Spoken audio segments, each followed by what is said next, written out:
want to live in. I mean, being rich and black means something, man. Don't you know that? Being poor and black don't mean shit.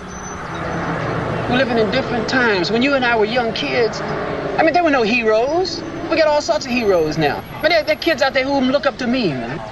Man, can't you see that's just teaching black kids to exploit their own kind? And that's sick. Well, it's not sick, man. It's sick when you get a chance to get out of a rat-infested ghetto and you don't. Oh, wow, then you really lost your love for the brothers altogether then, haven't you? I mean, don't be dropping that brotherly love shit on me, man. I mean, for 5 years I set up in that place and you never visited me one time, man. You didn't bring me a dime, you didn't write me a letter. Well, that's because I figured you wanted something better than dimes and letters and visits. So I tried to create some kind of organization that you can use to fight the system that's been fucking with you. You too goddamn brainwashed to use it.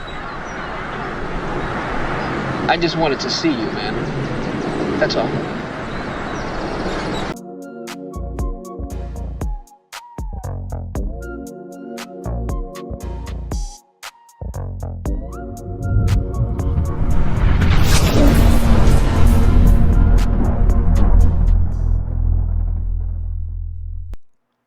Good people, what's up? What's good, y'all? I am blessed to be your host, Caleb Smith.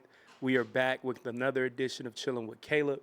Man, I appreciate you guys for always showing love, always tuning in, man. This week's episode, so much has transpired just yesterday. I know you guys that are well acquainted with ESPN received the news from Shams about the sports gambling issue. Chauncey Billups, he was arrested. Terry Rozier, Scary Terry. I think Terry, of course, went to Louisville. If I'm not mistaken, I think he had a brief stint with the Celtics. Yeah, he did play for the Celtics, played for the Hornets and for the Heat. Chauncey Billups, head coach of the Portland Trailblazers. Then we see more reports about over 20-plus people, other individuals indicted as well, and getting arrested by the feds. We already know their conviction rate is 95%. This highlighted a major issue. There's always been rumors about under-over bets, sports gambling. There's always been rumors about refs. There was a ref from the SEC who was suspended today. Earlier, they had him quoted where he told his coworkers, fellow refs, colleagues that he would retire after this year. And he was forced to retire, suspended because of his bad refereeing during the Auburn-Georgia game. I'm a huge Georgia fan, Georgia boy, born and raised, but some of those calls were a little questionable. Kirby Smart, love Kirby Smart, but you saw that timeout. He actually called timeout. So in that moment during that game, the ref didn't take away a timeout and say that he never saw the same ref later get suspended. Chauncey Billups, when you see teams who are tanking, reading the reports and seeing how Chauncey allegedly was involved when it came to fixing these big game poker games, these big poker games, and seeing how he was involved in that makes you question the true credibility of pro sports right now. And then to further find out, the Gambino family was allegedly involved. I just got done watching a doc on the Philly mob, and Joey Merlino, I think was his name, watching that doc and seeing how they made a lot of their money off of sports betting. The Sopranos, right? I watched that show in its full entirety. I would probably say last year, because growing up, you would hear all the hype, oh, it's the greatest show ever. In my personal opinion, it was very overrated. It was very trash. But watching The Sopranos, I saw that Tony Soprano, his group, his family made a lot of bread off of sports gambling. And that's been one of the oldest tricks in the book. I think it might have been the White Sox. This might have been like maybe in the 19-teens, 1920s.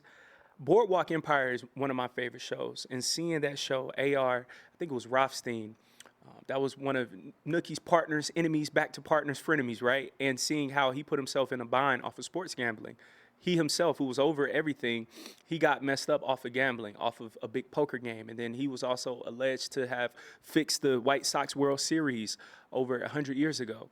So the Mafia has always been involved when it comes to sports gambling. We've heard those rumors about Michael Jordan, right, in the mid-'90s.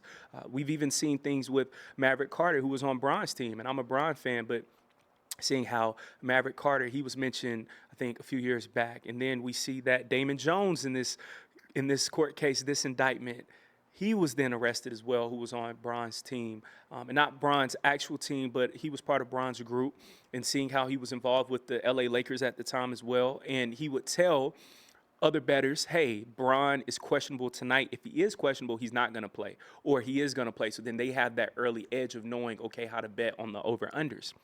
Chauncey Billups, same exact thing. And then as well, when you have a head coach, that gets really crazy. We've seen the ref from years ago as well. Donahue, if I'm not mistaken, seeing him.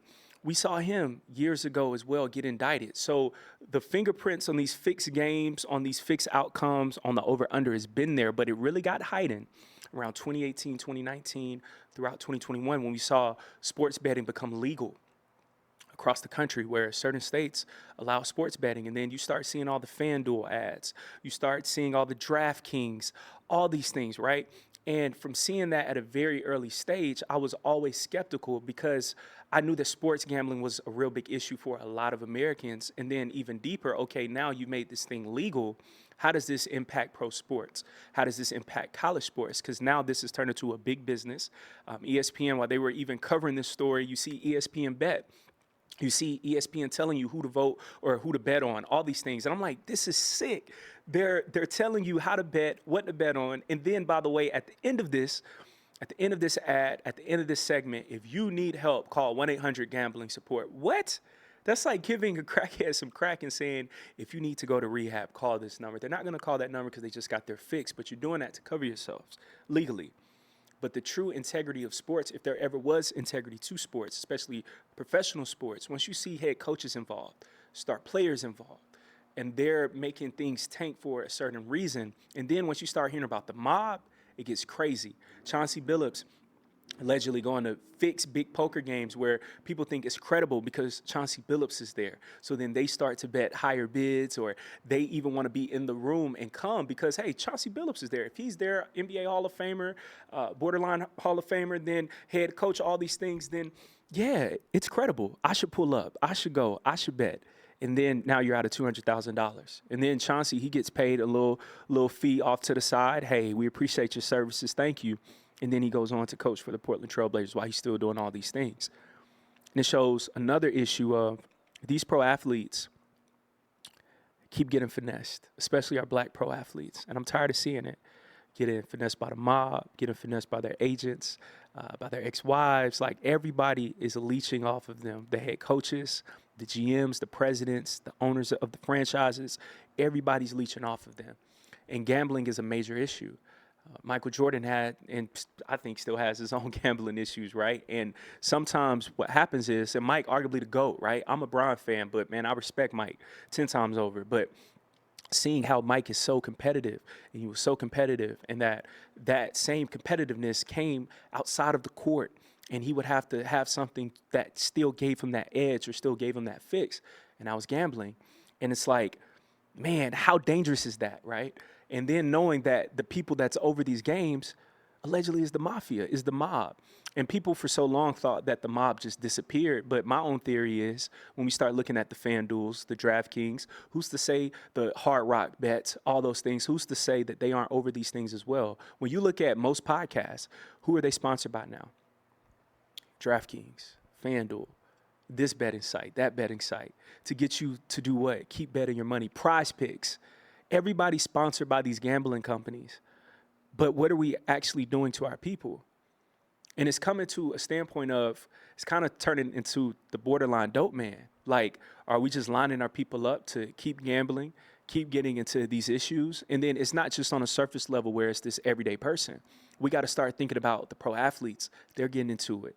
The execs, the athletic trainers, all these people. And what you really have to ask yourself is, or really analyze, they're saying why not? Because they feel like they have more information at their disposal, which is true. If they're involved and they see, if I'm a reporter and I'm gambling, or if I'm on the team athletic training staff and I'm gambling, I have that edge because I know if Bron is healthy or not. I know if Steph Curry's healthy or not, Anthony Edwards. I know if they have a twisted ankle, so they're probably not going to drop 20 tonight. They might just drop 15 maybe at best because he's on a bum ankle. Can't really move around, or they're not going to play at all, so our team is probably going to lose tonight, so I'm going to bet against them. They feel like they have that edge, and then they keep going higher and higher because once you get that one little piece of money, you realize, okay, cool, I'm going to keep going, and then I'm going to make some more, and I'm going to keep going again, and then that one little fix turns into an everyday fix where they're gambling for even bigger amounts, and it gets even crazier, uncontrollable.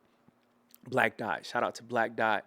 Malcolm Bowser, Urban X podcast. Man, I love that podcast. One of my favorites all time. Last night they had a great stream where Black Dot, he was breaking down. If you think about it, who's to say that Chauncey Billups got into a gambling debt with the mob? And then he finds out that this debt isn't to this casino or isn't to this poker player. It's actually to the mob. So now you're owned by the mob. Now, the mob is saying, hey, you got to pay us back your debt. You got to go into these fixed poker games, X, Y, and Z, and pay us back. That's how it starts. Muhammad Ali, as we saw, Godfather of Harlem, that's a true story, how the mob tried to push up on Ali to fix his own boxing match for him to lose. This happens all the time. Allegedly, Sonny Liston went through the same thing. So the mob has always had their hands in things, of course, politics, but really in sports. That's their bread and butter because they made a lot of their money off of sports betting, arguably billions, before it became legalized. So do you think that they decided to walk away from all that money once it became legal? No. How do we get in? And who's to say, once again, that they didn't have a hand in these company startups? They didn't have a hand in funding these companies, and they get the kickbacks. But I think legal sports betting has to come to an end because it's not servicing people. If anything, it's harming. And not only is it harming the people, it's harming the pro athletes because now you have athletes that are playing with players on the same team as them that might be tanking the game or that might be trying to manipulate stats, the scores, talking about steals, rebounds, all these things where you've seen certain clips where I've seen them too, where Terry Rozier is scoring with 10 seconds left in the game and they're either down or up by 20 where it doesn't matter. But for him, it does because you're talking about point shaving. That's where it starts to get real dicey, where it's like, man, what's really going on here? And you can't tell me that these commissioners, these owners that they don't know, they could be part of it as well. But this right here is a bad look. Cash Patel, I've seen the jokes where everybody's like, dang, bro, you spend all this time trying to catch them, but you're not trying to unveil those Epstein files with Trump. Very valid. But we still have to be smarter to where we aren't caught up in these same snares when it comes to sports gambling. We always have to follow the money. That's the biggest thing too. Always have to follow the money. When we look at Adam Silver, right, Roger Goodell, they know that these sports gambling companies are generating billions. Vegas, right? They always say check the Vegas odds. Everybody's in on this. But as black people, we got to understand we're always going to take the fall. So when we think we can get away with mob ties, right, or we can get away with point shaving as a head coach, stat padding, we have to always follow the money.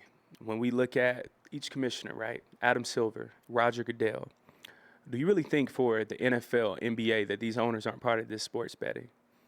GMs, all of these things. Because these people, they like to gamble. They like to play poker. Do you think it just stops at poker? No.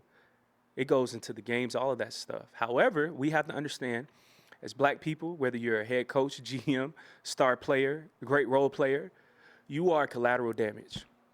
They have to protect that shield. They have to protect that NBA logo. That's their brand. You, however, you're disposable. And in those moments where our athletes, star players, coaches, whoever, are indulging in these crazy activities, you really have to ask yourself, if this hits the fan, I'm going to be held liable. Adam Silver, he's not going to lose his job. Roger Goodell, he's not going to lose his job, but they don't mind firing a Chauncey Billups. They don't mind releasing a Terry Rozier. And these are lifetime bans potentially at play. You're talking about legal issues. You're talking about prison time, all these things over a couple $100,000. But now that causes us to then question, what was Chauncey Billups doing with his bread? Was he putting himself in a bind to where he couldn't afford his lifestyle anymore? Was he living above his means? So then in these poker games, he's having to play these games to make quick money. I think about Terry Rozier. What was his spending habits like? What was he on? What was he doing? Or was he just addicted to that hustle? Either or, that's not good. And during this time, we really got to have sit-downs with these athletes to break down the overall importance of who they are and what they have at stake. And so many times we see these guys touch millions of dollars and constantly put themselves in bad predicaments. And that same trope, that same narrative is getting old. We can't keep making these same mistakes of falling short or saying that we didn't know or I just made a mistake. No, you can't afford to make any mistakes. And I know that sounds harsh.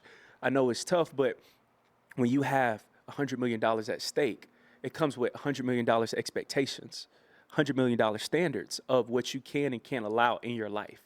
Chauncey Billups, as a black man, being a great point guard growing up for the Pistons, right? Played for the Nuggets, played for a lot of teams, but my most memorable moments is Chauncey on the Pistons, going against my Lakers growing up. I was so mad, man, when they lost in 5, I think it was 04 finals. We had Karl Malone, Gary Payton, Shaq, Kobe, Rush, right, with 3-ball, Fox, everybody. And I was mad, but Chauncey, he was a great player. And seeing how cerebral, he was sound, he was a great thinker, he could play well. And then also seeing his impact as a coach. And to then know, man, while you were coaching this entire time, brother, you was over here doing the poker games, betting, all this stuff. It's crazy. And now that's a bad look.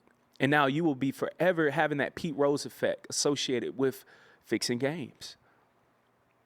And I know growing up, anytime our teams would lose, we would say, man, it's rigged, it's rigged, it's rigged. But now, like, that really makes you question the true credibility of the game. And that's not what any sports league wants, because people already go in. You already see it with the NFL memes. Oh, it's on the script. It's on the script. You don't want that negative connotation towards your league. And right now, that's what's going on. Our black athletes, again, our black coaches, just black professional workers in pro sports, understand that we have too much at stake in a time like this. They're going to come after us. As you see Cash Patel, like what I talked about earlier, instead of him doing the Epstein files, he's focusing on this. You only see these names like a Chauncey Billups, Terry Rozier, but nobody's really telling you Gambino family also accused, right? Because it's more sexy, it's more sensational we're going to use black faces, we're going to associate them with crime, illegal activity. You're going to eat this up. ESPN talk about this, but then ESPN, we're not going to talk about, is this sports betting really an issue? Why are we having sports betting ads, but then we're also talking about the sports betting issue? We don't see a major hypocrisy in this. It's an oxymoron, but that shows you to follow the money. If they want you to look over there, we need to also look over here. If you're telling me about Chauncey Billups, Terry Rozier, tell me more about the mob. How did they even get involved in pro sports? What's going on here? Tell me about, how did Adam Silver not know about this? How did you not know about this? How did the owners not know about it? See what I'm saying? Like, we got to really follow the money here. We can't just settle on the crumbs that's just given to us of, okay, this person was doing illegal activities, you're bad. No, who was above him? Who was paying him? Who was orchestrating these poker games? All of these things. But pro sports, it's a very, very crazy time. Sports betting, again, has made things look very, very questionable. When you see referees get suspended in the middle of the season, you're talking about an SEC ref get suspended, a tenured one at that, off of questionable calls and all these things like the instant replays, all of this. So we really got to follow the money, who's paying these people out. And we got to start looking at these sports gambling companies. What is their true agenda, right? They're trying to build addicts. We're talking about a time that the government is shut down, the economy's terrible, but people are still doing what? Sports betting. They still want your money. Keep betting. Bet your last into hoping that you could win big, like what they say on Prize Picks, right? That's a pipe dream. You're going to keep losing. You're going to keep putting money into something that's not guaranteed. Even if you hit once, you're not going to hit again. So it's this constant back and forth. It's this constant chase of wanting more. And that's why, man, honestly, you just got to sit your butt down and just chill at the crib. Like, we really got to have our priorities straight right now. This sports gambling, the crazy high-stakes poker games, we really got to chill on that right now. We have much more at stake. And speaking of steak, right, we see Drake posting about steaks, right? And not steaks as meat, but no, STAKES, where you see rappers like Drake posting about sports betting, right, and putting millions of dollars down. Or you see this person, right, talking about Prize Picks, DraftKings, this, that, and the third. When we see these ads, you have to accept it for what it is. These people are trying to get you to sign up for something at your own detriment. Don't sign up for it. It's like a referral program to get hooked on drugs, man. Because if this was truly good for you, why at the bottom are they telling you to call 1-800-GAMBLING? Why are they telling you to call this service if you need help? Help for what? That's showing you how dangerous it is. That once you get hooked, that can destroy your household, your finances, your family, everything off of chasing a high that you're never going to get. So we got to have a real conversation about sports gambling. Honestly, I feel like it should be illegal again. And I know it's still going to happen, but seeing it on this mass level where you have these fans that's betting on these games. Then on top of that, what you now have to think about, the fans, their craziness as fanatics goes up 10 times more because now they are monetarily invested, not only emotionally, monetarily. And this goes past tickets. Now they feel like I own you. I paid and put over under that you're going to have this many points, assists, or you're going to score this many touchdowns. And then when you don't, they feel like I lost money because of you. Now this whole dynamic, it's worsened. It's gotten even brazen, it's even crazier of I need you to make me money. That's a whole different type of ball game where things get way more dangerous. It gets sick now, and this isn't a good rapport anymore. Not like fans and pro athletes were already good to begin with, but now in this age of access, they feel like they have even more access to you. If you just look at the Instagram comments of the average pro athlete after a bad game or even after a great game, they'll say in the comments, oh my God, I hit my spread. Thank you, man. Made some bread off of you tonight. I lost some bread off of you tonight. And that shows you that people are spending sometimes their last just to get a quick hit. And during this time where everything seems like it's going wrong, or politically everything's crazy, socially everything's crazy, economically, right? The first thing that people are looking for, if it's not OnlyFans for a sexual distraction, they're looking for any form of distraction. That first comes through, as we know, sports and entertainment.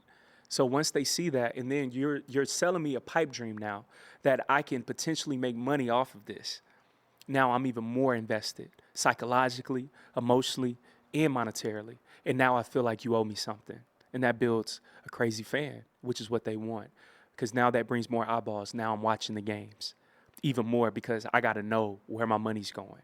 So now they got you reeled in. Now Adam Silver, he got you reeled in. Roger Goodell got you reeled in even more. You're watching games on multi-view, right? Where you're watching 4 different games, making sure, okay, he did this, he did that. You're becoming obsessed. And that's what they want. They want you to be obsessed with their product. With that being said, though, how do we fight that obsession?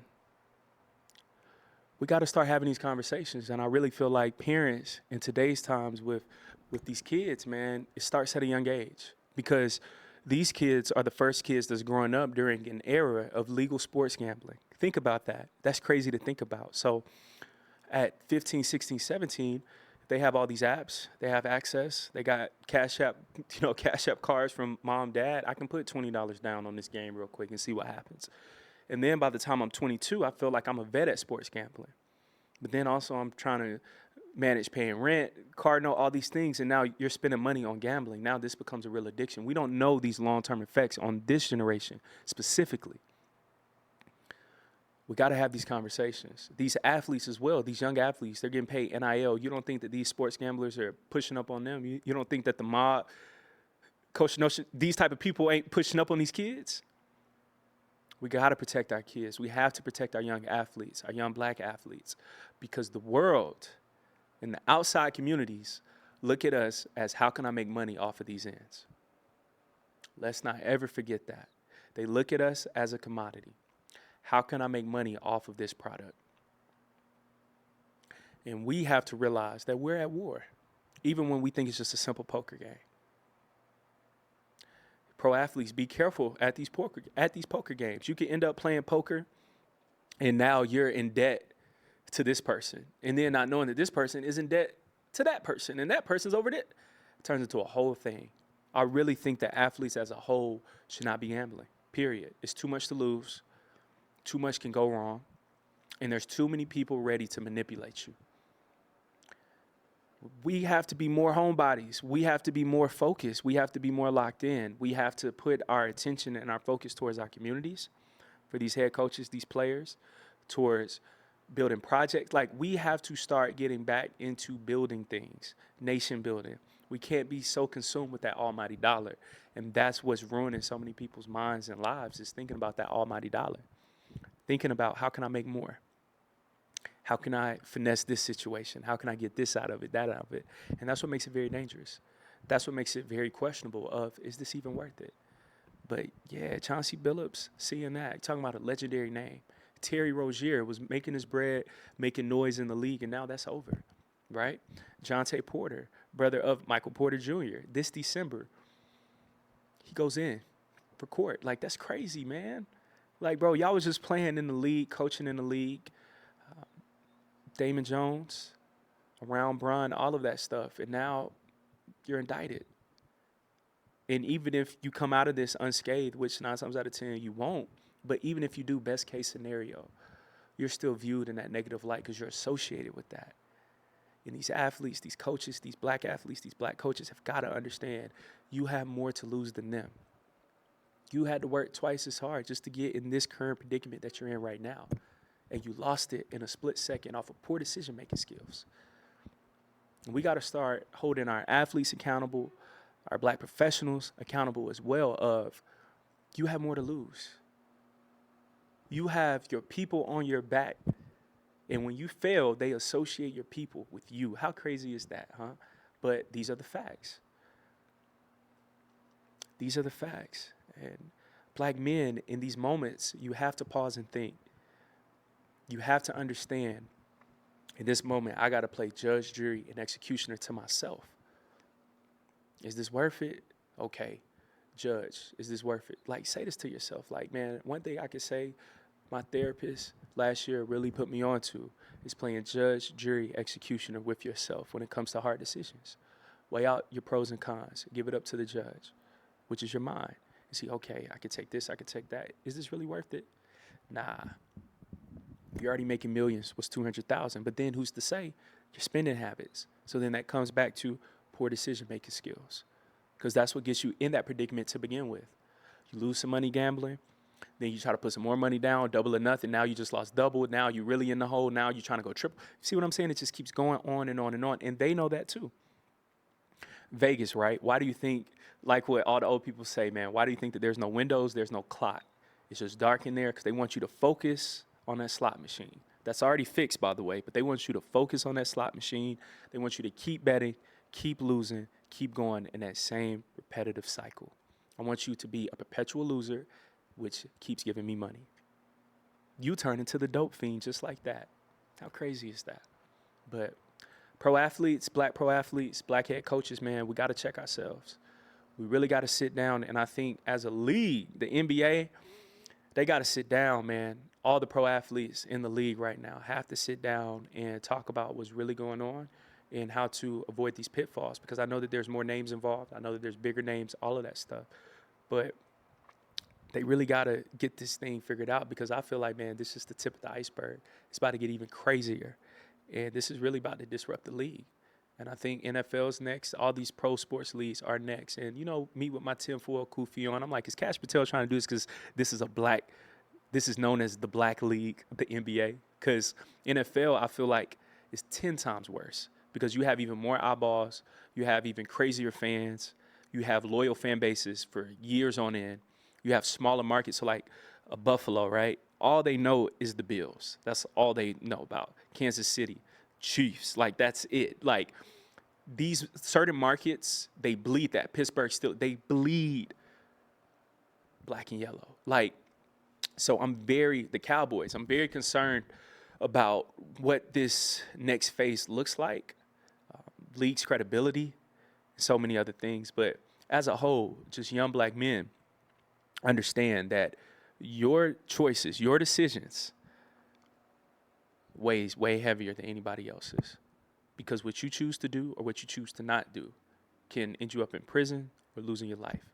In either or, society does not care about. So you have to understand that and stay on top of your game. But we about to get into this next segment. Thank you guys for tuning in to Chillin' with Caleb. Let's talk about it. Let's talk about it, y'all. Angela Rye, Joe Budden, She's Louise, Native Land Pod.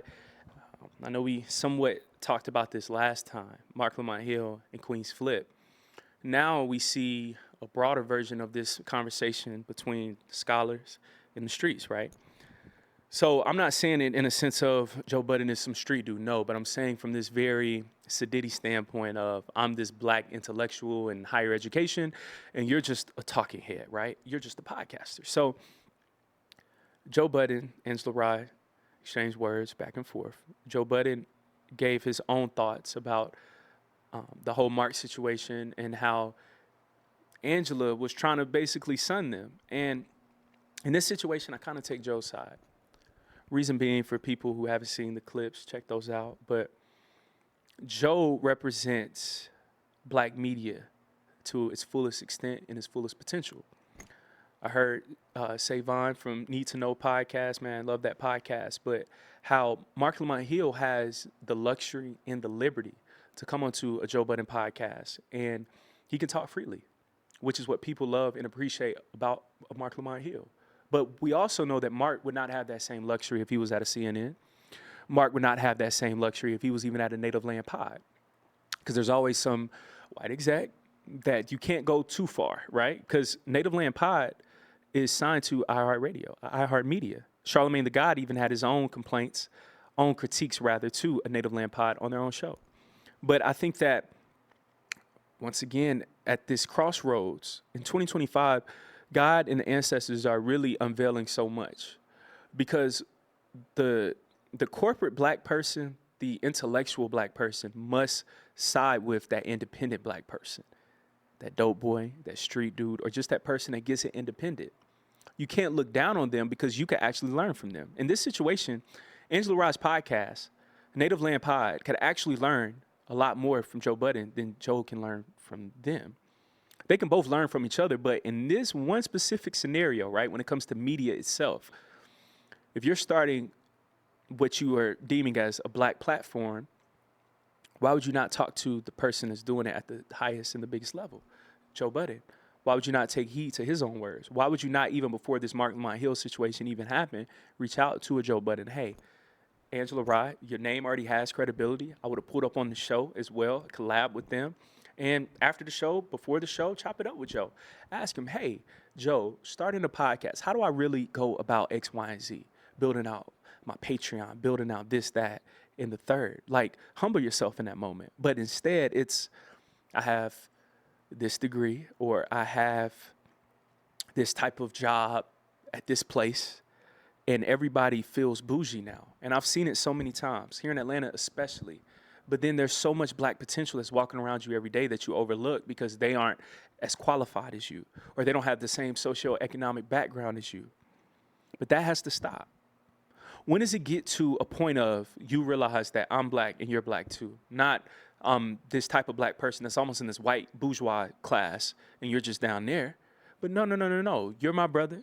You're my sister. You're my brother X, Y, and Z. But no, instead, you're not good enough. And I felt like Joe felt attacked personally because he's like, man, after all I've built, you're coming at me like this. And like small collaborative efforts such as this. Imagine if Angela Rye, so you talk about Joe and the show and not knowing as much as Mark, all the other co-hosts, but what if you came on that show, let's say once a month or bi-weekly, right, with political updates, voting updates, things like that, to where you bridge those two audiences. So now we're mobilizing JBP's following to vote or to do this project or to do that. Now they're becoming more politically savvy. Instead, I just throw them away, and all the people that's politically conscious and who know what's going on, you're going to tune in to Native Land Podcast. That's not how we should do it.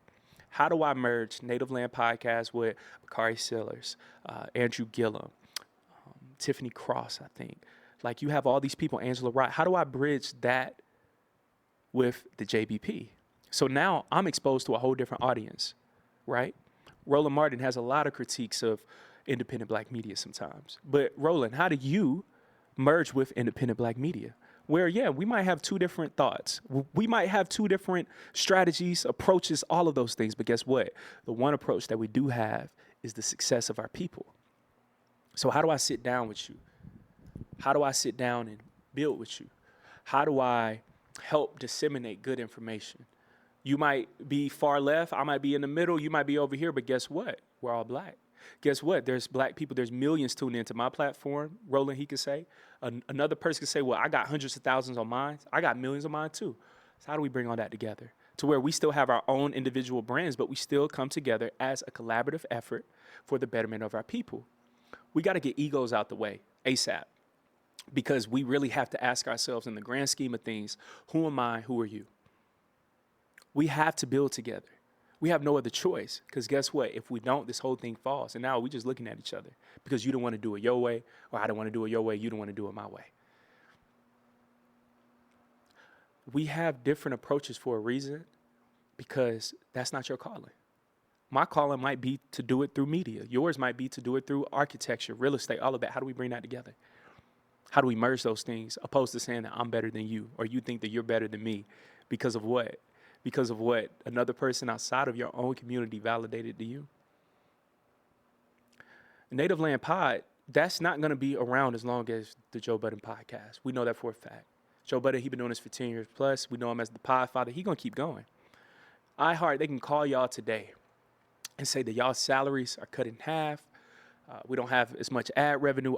Anything could go wrong. Or we just decided to cancel the show. What you going to do? Mark Lamont Hill, like what Joe even broke down, came to the JBP. He was a free agent. He wasn't signed by Native Land Pod. He wasn't signed by CNN. Mark Lamont Hill was now amplified and also cultivated and saved by a black-owned media platform. We can't look over that. That's truly independent. And that allows a Mark Lamont Hill to come on the platform, give out game, give out consciousness, history, political science, and so much more. You have to be appreciative of that. You can't knock the environment that he's doing it in. Minister Farrakhan went to the hood. Martin Luther King went to the hood. There's a famous story, and I saw this, where MLK pulled up in Chicago, played a pool game with the Vice Lords. And he said, you got to meet the people where they're at. There's stories about MLK on Auburn Avenue with the people. Brother Malcolm was with the people. You got to be and meet the people where they are. We talk about Jesus Christ all the time. Jesus was with the people. Mary Magdalene, she was a prostitute, right? Peter cut off a Roman soldier's ear. A person like that, it's not his first time doing it. A Roman soldier, think about a cop at the time, or a SWAT team person, right? And somebody just pulls up on him in today's times, slice him up. You'd be like, whoa, that's not his first time doing that. These people were from around the way. And that's where sometimes you're going to meet the best people. And also our people, right? We just got to go back, like some of these people, Angela Rye, whoever, like if we go back, and I'm not saying just her, but the average black person, if we go back 2-3 generations, your great-grandparents, they didn't go to college. Your grandparents probably didn't go to college. My parents were the first to go to college. I was the second. So it's like, we just going, one generation back? So somebody had to make it out the mud in their families as a people. Somebody had to start these good traditions or these good things. So we can't walk around, once we are that first person in the family, walk around like, I have my degree. Yeah, but you come from this. Then it's crickets. We can't forget where we came from. We can't forget our roots. And most importantly, we can't forget about our people because of our own personal ambitions or piety of thinking that I made it, or I'm better than you because I have this piece of paper. You are who you are because of those same people. A Native Land Pod, your demographic is still black people. Those black people still listen to the Joe Budden podcast. And even if they don't, they still look at the clippings. They still know about it. So how do we merge these two platforms together? Instead of now we have this Cold War of we're black intellectualism, they're anti-intellectualism. No, Joe has his own bag. Joe's bag is about music and culture. That's his bag.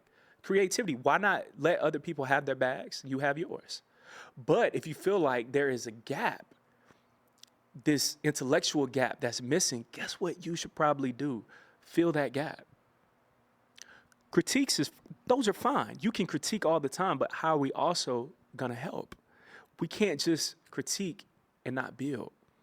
That's not good either, because what does that do? How are we any different from a white supremacist telling you about black on black crime? Okay, if you care so much about it, fix it, right? We got to have that same thing towards ourselves. If we're talking about these other platforms, we don't like how this person is doing this, that person is doing that, okay, help them fix it. Let's not just talk about it, let's do it. Primaries, that's coming up. Presidential election, 2026 is next year, so 2 more years after that. So how do we start queuing this stuff up right now? How do we start realizing the urgency of the moment of our collaboration right now? We don't have time to sit on these high horses and think that I'm this type of black person, you're that type of black person. We have to understand that we all have a light. We all have something to bring to the table. Let's collaborate, let's build, and let's not just always critique, but then we have no construction going on. Critiquing without any construction, demolition job. We're just tearing things down. And then we're walking around wondering, why is this like this? Why is BET sold to a white person? We're not collaborating. There's a gap that, we say with black-owned media right now, but then also there's this renaissance, resurgence, where you can find any type of black show, right? Whether it's about sports, this, that, and the third, digitally. You can find it on YouTube, Instagram, all these other platforms, right? Spotify, podcasts, all these things. But now, as a collective, how do we start mobilizing these audiences, these niche demographics, towards building something greater? Mobilizing it for reparations, mobilizing it for our voting bloc, mobilizing it just for voting in general, just for policies, just for knowing what's going on. How are we not sharing ads of each other's platforms on each other's platform? So, like, case in point, Native Land Pod, if you feel like it's this age of anti-intellectualism, why not have an ad on the JVP where you tell those people, hey, check us out over here. Do a little segment with Joe weekly where you pop in. Hey, Joe, political news update. This is what's going on. This is why this is important. Now these people are learning. And now you're mixing education with entertainment, edutainment. Shout out to KRS-One. But this is how we got to start going about it. The egos have to go out the window. And we have to understand that there's a bigger goal at play. It's not about who has this, who has that. It's about, okay, I have this, you have that. Let's bring this together so then we have more. But Angela Rye, Joe Budden, just as a whole, the black intellectual space and what they deem as the anti-black or the black anti-intellectual space, we're all black. We have to figure out as a people how to merge my specialty and your specialty and not just looking at our differences as weaknesses. Our differences are our strengths, but we have to bring those together. But thank y'all, man, for always tuning in, always showing love. Got a few more segments after this, so stay tuned. Man, oh man, I know you guys have probably seen it circling all throughout the internet. Kevin McCall was recently on my man's stream, T-Rail, right? Back on Fig. And seeing that stream, right, I was actually watching it live, and I'm like, bro, this is crazy. But Kevin McCall, was just seeing how he has spiraled. I know everybody knows about the viral clips of him talking to T-Rail and smack about Chris Brown and how he's on tour making all this money and he hasn't sent him nothing, any of that. And that was a major reflective moment, a microcosm of what so many black people and young black men go through, young black women go through on that ride to success. You're going to leave a lot of people behind. And I really want for people to truly understand that. Pastor Mike Jr., I love him, man, Rock City Church. And he had a sermon about that. Like, you got to choose you. And seeing CB troll him, that was funny. But seeing that moment, I was really just analyzing that happens a lot. Of the person, as we know, Kevin McCall, Eva Marcel, he had abuse allegations.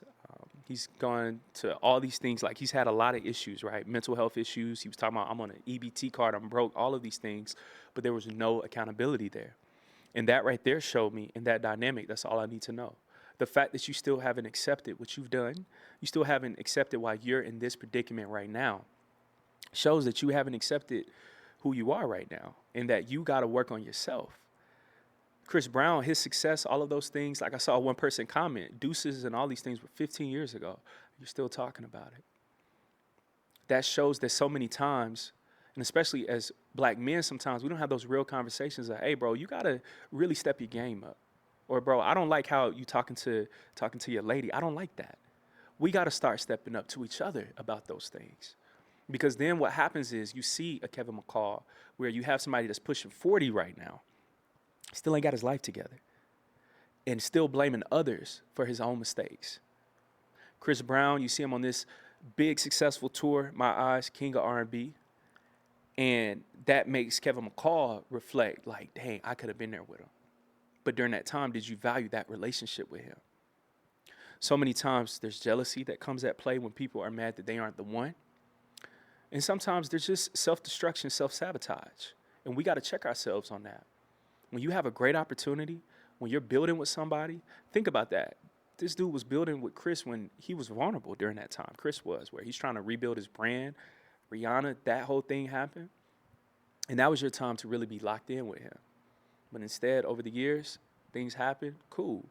But that doesn't mean that you had to lose your mind, lose your career. Mental health is real, but you got to do the things and those necessary steps that's needed to keep your mind intact. Kevin McCall is a case study for so many young black brothers to understand that you can squander your entire life, your opportunities, life's work, all of that, once again, off of poor decision making. You can lose it off of jealousy, off of being mad at somebody else's success. You're trying to tie yourself to that instead of building your own. And you can still coexist with somebody, but make sure also that you're nurturing that relationship. That's another thing. When you know that this person is the star, make sure that you're nurturing that relationship with that person. Make sure that you are checking your own ego. You're checking your own jealousy, all these things, because what is the bigger goal at play?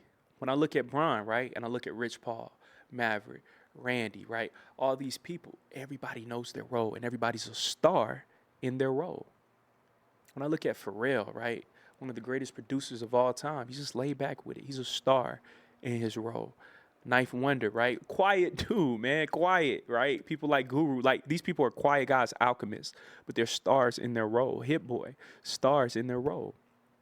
And a lot of us in this age of attention have to be comfortable with being behind the scenes. So many people lose opportunities just off of wanting clout, just off of wanting to be known and not wanting to be that dude that's behind the scenes because they want the glory. And sometimes people want the glory more than the money. You could be getting paid just as much, if not more, as the guy that's behind the scenes. You could be more flexible. You could do more things and still have your own personal life intact because you're not famous. But others want that fame. Others want that notoriety, that attention. That could be very deadly because at what cost? Right now, Kevin McCall is sitting on that orange couch, EBT card, crying, all of that. If he could go back 15 years, he would. And I promise you, he will move completely different. And I want our young black men to truly understand time is not on our side.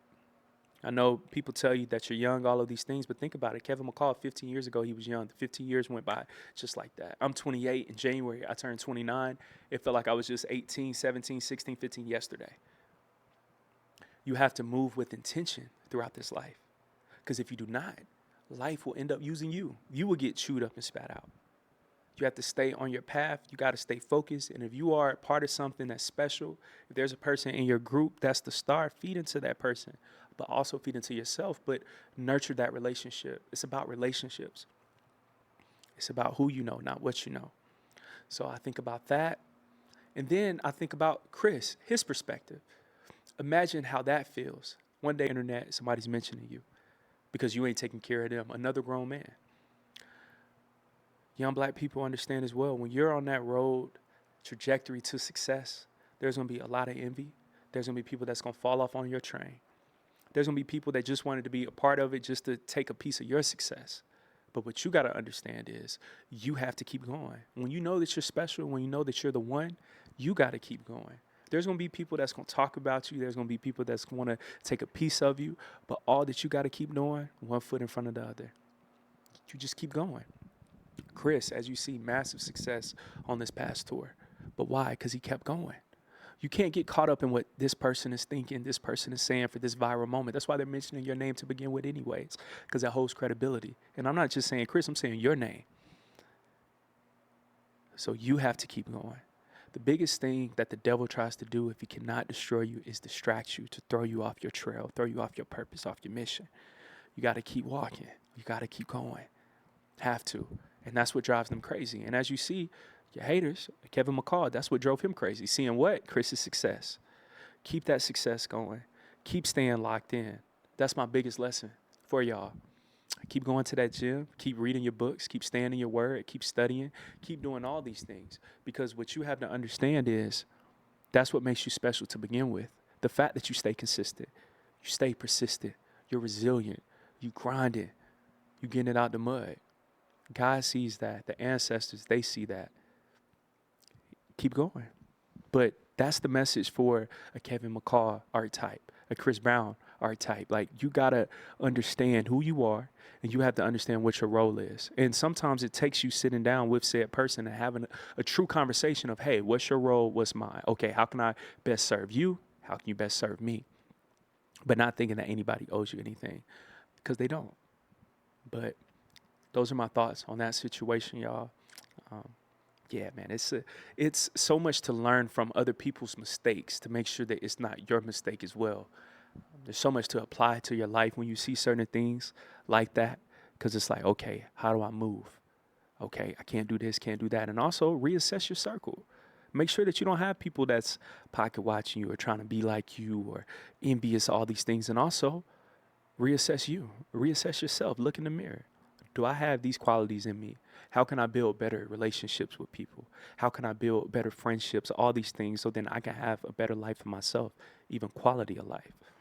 Have these conversations, have these thoughts. But man, thank y'all for tuning in. We're going to wrap this up with one last segment. Thank y'all. Peace, family. On the way out, I wanted to bring attention to something that's very important to me. In the words of the late Malcolm X, the most disrespected, neglected is the black woman in America. And I'm not saying this to say it's men versus women. We don't do that over here or none of that. But what I am saying is that too often black women go missing and there's not enough attention brought to it. I can't have a platform and I'm not bringing attention to these sad issues. Kada Scott in Philly, her body was recently found. She was missing. And I just wanted to bring attention to this issue. Even if, as we see, it's at the hands of a black man, that doesn't matter. What matters is how do we better protect our women, our girls, our mothers, our wives, our sisters, aunties, grandmothers, and so on. This is from 6ABC. Philadelphia, the man arrested in connection with the disappearance of Philadelphia woman Kada Scott has now been charged with her murder. The district attorney's office said Wednesday it has approved charges of not only murder but also robbery, theft, abuse of corpse, tampering with evidence, and other offenses against 21-year-old Keon King. The charges came after the medical examiner's office said Scott, 23, died by homicide. It was not immediately known how Scott was killed. We will continue to pursue justice for Ms. Scott, her family, and all the victims, Deputy Commissioner Frank Venori said in a social media post. This has to stop, and I know it's impossible to stop every type of murder, all these things, but we have to start implementing systems, ideas, think tanks, all of these things around protecting our women, protecting our children, all of this. Even when it's at the hands of people in our own neighborhoods, this has to stop, has to be protected. Kada Scott, we love you. We bring attention to you. Next show, I'm going to talk about this even more when we get more developments and things like that. But I just wanted to do my own due diligence, do my own part of bringing attention to this case. Y'all check it out. See ways that you can support the family. Post about it, bring more attention to it. Because the more attention that we bring to things like this, like we did with the police protests, all of those things, we have to apply that same energy towards this, because this is how we finally bring an end to these activities happening. But man, I appreciate y'all for always tuning in, always showing love. This was another dope episode. I love sitting down, chopping it up with you guys. Our YouTube membership, that'll be starting soon as well. So stay tuned for that, y'all. And it's just going to be one plan. I'm not going to have tiers, all of that. I'm going to keep it simple at a low price. I'm losing my voice, seasons changing, all these things, but I thank y'all and I love y'all. We still got this episode in. I promise you guys that I'll be more consistent with Chillin' with Caleb. We're going to be doing these things up to twice a week starting very soon, but I love you all. Make sure to comment, like, and subscribe. Tap in. On the membership as well, you'll be able to ask questions for this show, and I'll shout you out, answer your question, and also you'll be able to ask questions to our guests as well. So, man, we about to get all this stuff queued up. Thank you, guys. It's always an honor and a pleasure just being able to be in your presence, whether that's on your phone, your tablet, in your living room, wherever you're watching at the gym. I appreciate you for watching and always showing love. And know that the best is yet to come. Blessed be your host, Caleb Smith. Until next time, family. Peace.